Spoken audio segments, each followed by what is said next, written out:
Check it out. If you want a big hat, we got that. If you need a tube of glue, we got that too. A 20-gallon one. They're in stock. And if you need refrigerators, we keep extra.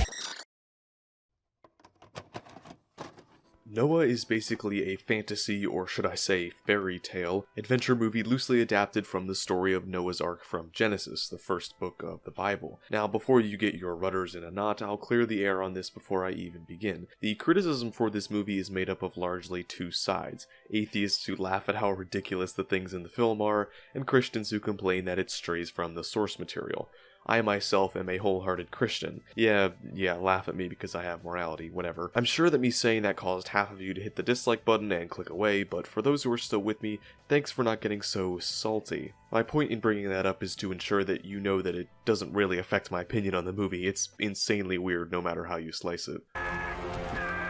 The movie plays out like some sort of weird fever dream brought on after drinking one too many communion wine cups. It takes the biblical account and adds an array of strange story beats and characters that ultimately make the already bizarre story even more odd. Basically, Noah is a vegetarian, rock-befriending, heartless old man who gets it into his head that God, or the Creator, as this movie calls him to avoid the G-word, wants him to use the Ark only to carry all the animals to the new world and then systematically kill each member of the family, including the accidental twin babies.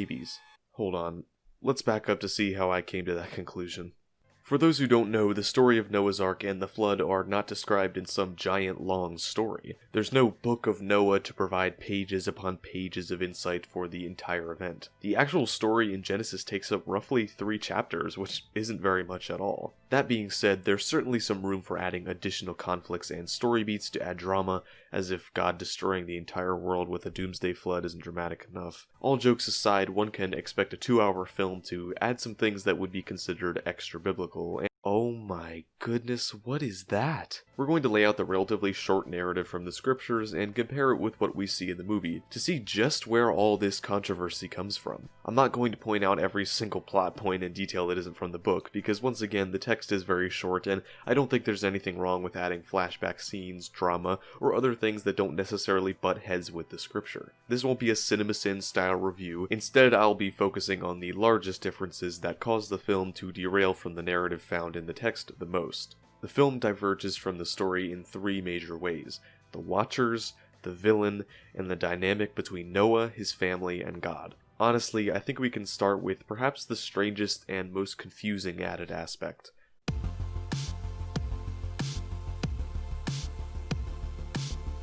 The Watchers are a group of fallen angels trapped on Earth as giant rock monsters that the film describes as having helped build an industrial civilization that spread wickedness across the entire Earth. Now, I know what you're thinking. You've probably never heard of this concept, and if you've read your Bible, you're definitely confused as to where this came from. I'm gonna try and sum up this entire thing really quickly here so I don't have to keep bringing it up throughout the video. Basically, Genesis chapter 6 vaguely speaks of these people/creatures translated sometimes as the sons of God or the Watchers. It talks about these people marrying women and having children, and those children being, depending on what your translation says, giants or Nephilim, described as mighty men and men of renown. This is already getting more complicated than I'd like it to be. Essentially, the movie takes this idea of these mighty men, whoever they were, and blows it up to be a central part of the story. The debate is one that is much older than this movie. Christians argue over whether or not these sons of God are angels that had children with women, considering other places in the Bible refer to angels as sons of God, or if these were just righteous men, and why they birthed giants, nobody is quite sure about. Not to mention, the film draws inspiration from the apocryphal text, the Book of Enoch, which has a lot to say about the Watchers. You can find endless discussions and articles about this topic on the internet. This is a much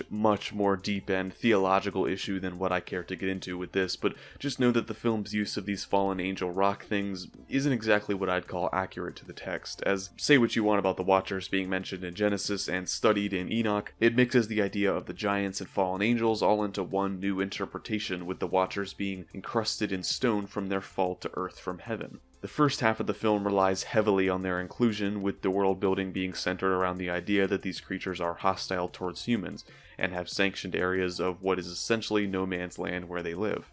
These creatures are at first at odds with Noah and his family, but after Noah explains that he's on a mission from God, one of them softens up. Noah and the one watcher go to the mountain lodge of Noah's grandfather, Methuselah, having been shown this mountain in the initial dream given to him by God, in which Noah sees the entire world engulfed in water. Oh, by the way, God doesn't talk in this movie. There's lots of passages in the text which God directly speaks to Noah, telling him, "The end of all flesh has come before me," and even instructing Noah on the exact materials and dimensions of the ark. The Creator doesn't ever actually voice his requests to Noah, rather he gives him vague dreams and oftentimes silence. After Methuselah gives Noah some psychedelic drugs, no, that's not a joke, he has another vision of the world being destroyed by a flood, but this time is shown a bright outline of the ark, showing him that this flood can be survived. Another problem that most Christians have is how Noah receives a vision meant to be from God after literally taking drugs. I don't think I need to explain why that is inaccurate. Anyway, Methuselah gives Noah the last truffula seed, a seed from the Garden of Eden, somehow, and after he plants it, the rest of the Watchers appear to drag the so-called traitor away. But just in time, the seed sprouts up a geyser of water along with an entire forest of trees. The reason I mention all of this is because in the Bible, the ark took 120 years to be constructed and had a crew of no more than 8 people working on it. That being Noah, his wife, his 3 sons, and their wives as well. This movie gets around the long time frame by having an entire workforce of rock giants to help them, which expedites the process to only 10 years. Ultimately, the Watchers serve to protect Noah and the crew from the onslaught of barbarians once the flood rains begin. Perhaps the strangest part is when the Watchers discover that when they die protecting Noah, their angel spirit returns to heaven. This certainly is an unbiblical concept, as fallen angels appear to have no chance for redemption. However, the entire idea of these rock monsters being fallen angels that help Noah with his work is also unbiblical, so I suppose it doesn't really matter at this point. It's clear that the film is meant to be an interpretation of the story and not a word-for-word replication, but you'd think that a story about the end of the entire world and all of humanity outside of one man and his family would be enough to suffice for an interesting plot, and wouldn't require any strange additions like the Watchers to be engaging. Their place in the story alone is not negative. It allows for a handful of characters to be allied with Noah without said characters being humans that should go on the ark, other than Noah's family. They have an intriguing subplot strung throughout the first half of the film, ultimately being resolved with their redemption. The concept of these literally hardened creatures having a hatred for man that is eventually melted by Noah's spiritual resemblance to their old friend Adam is definitely something that adds a bit of emotion outside of family drama. I'm not knocking the concept itself, but rather its inclusion that serves to blatantly change the story in a way that makes a plot meant to be about Noah's Ark seem unrecognizable.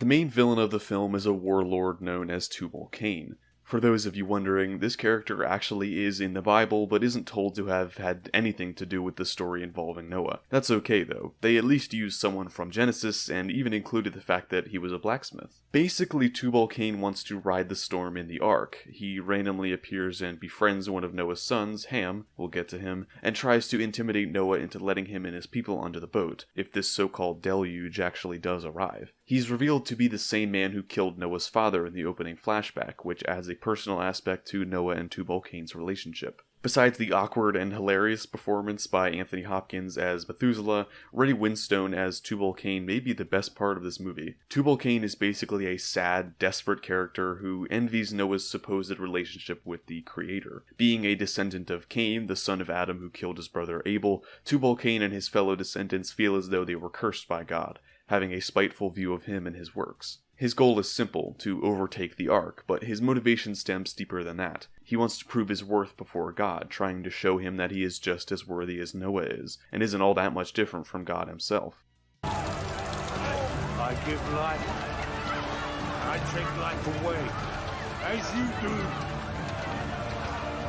And I am like you, am I not? Speak to me.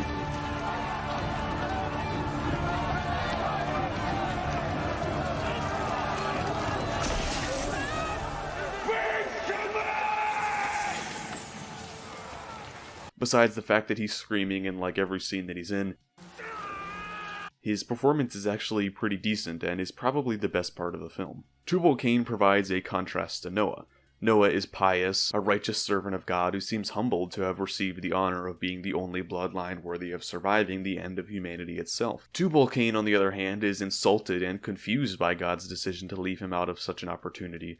His position of believing that he is on the same level as God, being made in his image and being able to take and give life just as God can, is a great foil to Noah's sense of unworthiness. Tubal-Cain believes that he was essentially cheated by God, having been given free will and upon exercising it is punished. In the end, he is paralleled with his forefather, Cain, attempting to kill Noah in a way not too dissimilar from the murder of Abel. It's a somewhat in-your-face but impactful comparison that brings home the film's purpose of showing the nature of man, remarking that it is untamed and twisted, void of compassion or selflessness. I point this out since this does deviate from the text, but perhaps in a good way. Obviously, the film needs a villain to oppose Noah, and this required some creative decisions that didn't directly come from the story, but at the same time didn't contradict or detract from anything either, to a certain extent. I've left out probably the worst thing about Tubal-Cain's involvement. He actually makes it onto the Ark. Yes, he clings onto the side once the floodwaters arrive and is able to break a hole big enough to climb through. Ham witnesses this, but due to his inexplicable friendship with Tubal-Cain and his growing resentment for his father, he simply allows him to stay on board without telling anyone. This leads Tubal-Cain to live on the Ark for the entire time they are at sea. In the text, this is roughly a year, and in the film it is probably around 9 months, since the Ark hits land at the same time Elah is giving birth. Tubal-Cain survives on eating the animals, which must mean there's a few dozen creatures that were single-handedly made extinct by his appetite. I have no clue how Noah never noticed an entire extra portion of food was going missing on the daily, or never noticed that there are consistently fewer animals, or most easily finding either the bones of the eaten animals or Tubal-Cain himself. Over this period of time in which Tubal-Cain is on the Ark, he grooms Ham into killing Noah. Oh boy, we'll get to that. After the plot is coming to a head, Ham brings Noah unwittingly down to Tubal-Cain, where he is attacked. They have a pathetic fight that ends with Ham killing Tubal-Cain. Again, we'll get to all that later. Overall, Tubal-Cain's character and story before the flood hits is actually not half bad, but after that it goes downhill into ridiculousness. And it's not only laughable because this is going against what the text says in an extreme way, but it is a genuinely silly concept no matter what, as the idea of him somehow remaining hidden for 9 months is rather unbelievable. Decent character, but unfortunate story.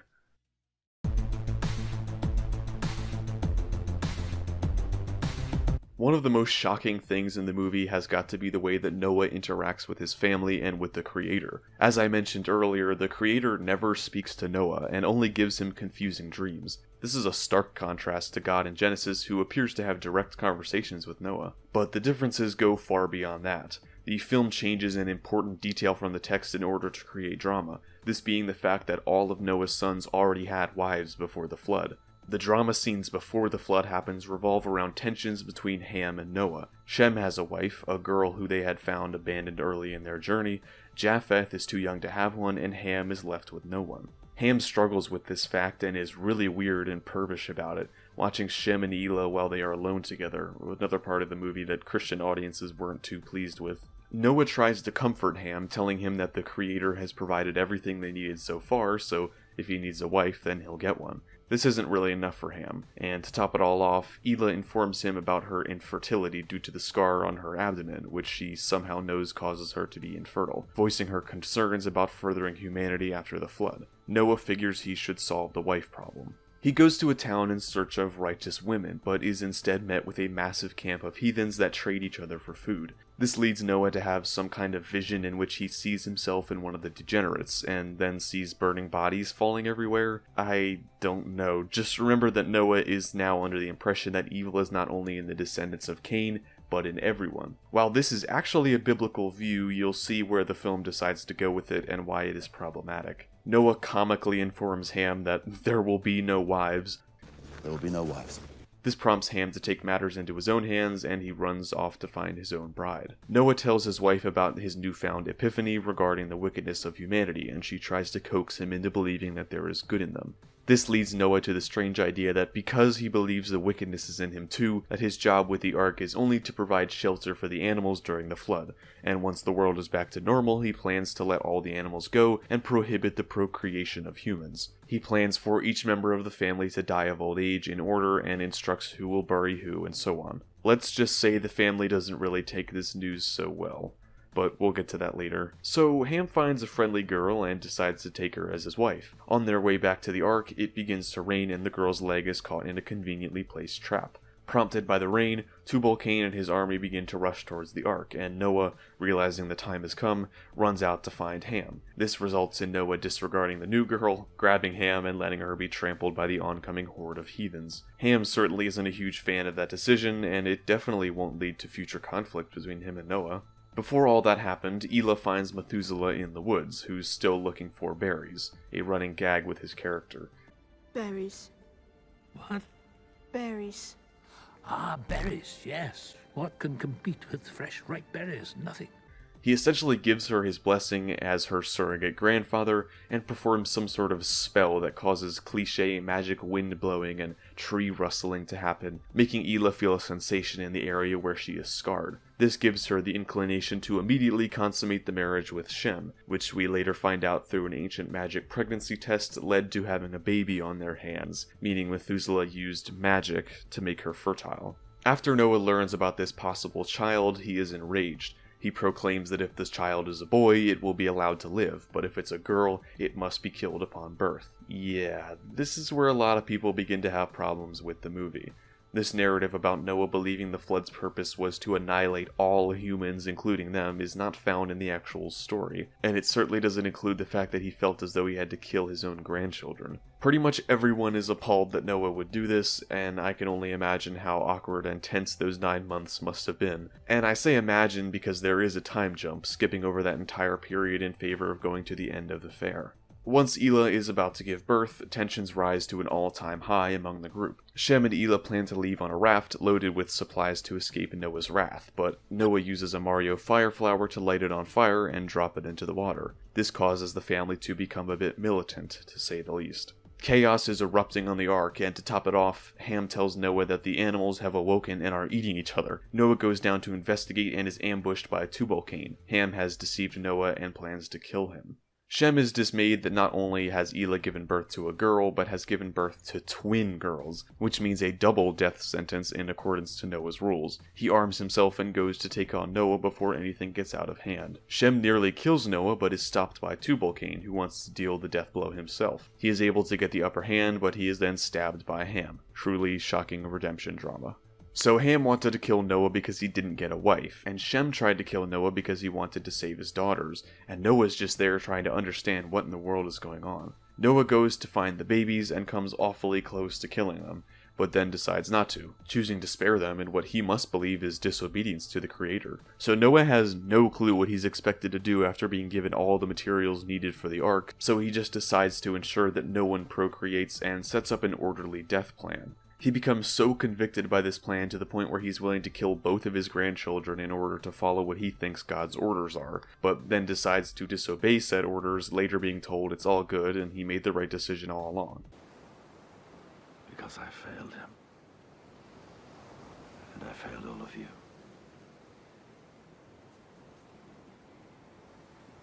Did you? What's the message here?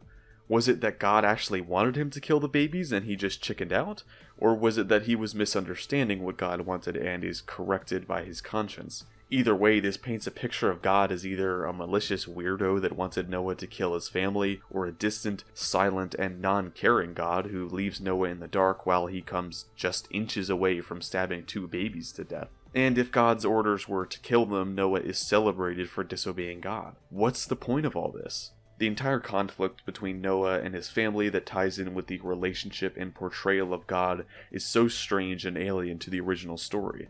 Why change this aspect of scriptures if it diverts the trajectory of the story so far in this cringe-inducing and confusing direction? Who knows? Point is, it's a difference from the text that I think turns out to be negative. Aren't these people supposed to be righteous? They're all weird, perverted, or just plain psychopathic. I understand these characters must be flawed for any drama to work, but it ends up being kind of strange, and I honestly can't say that any of them are likable. All of the children are kind of annoying, the wife is fine, I guess, and Noah is downright insufferable. There are tons of things I could have gone into. There's many more things, big and small, that both stay loyal to the story and differ from it. I didn't want this to be a boring walkthrough of the movie that pointed out every little detail. I wanted to dive into the most noticeable things that caused the movie to be considered inaccurate to the story found in Genesis.